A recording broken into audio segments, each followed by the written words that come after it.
Alimentei as menores mulheres do mundo. Elas têm apenas 24 centímetros de altura. Nunca vi nada assim em toda a minha vida. Gravei imagens nunca gravadas antes. Chegando na casa, fui recebido por sua mãe. Ela foi super legal e simpática com a gente. Nos apresentou toda a casa onde elas vivem. Apesar do tamanho, vivem uma vida normal. A casa foi completamente adaptada para elas. As camas bem pequenas. Mas eu vi algo assustador. O local onde elas vivem parece uma casa de ratos.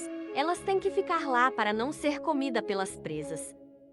Inclusive, no meio da entrevista com elas, um rato gigante tentou pegar uma delas. Por isso elas têm que viver isoladas em uma caixa. Nunca vi algo assim em toda a minha vida.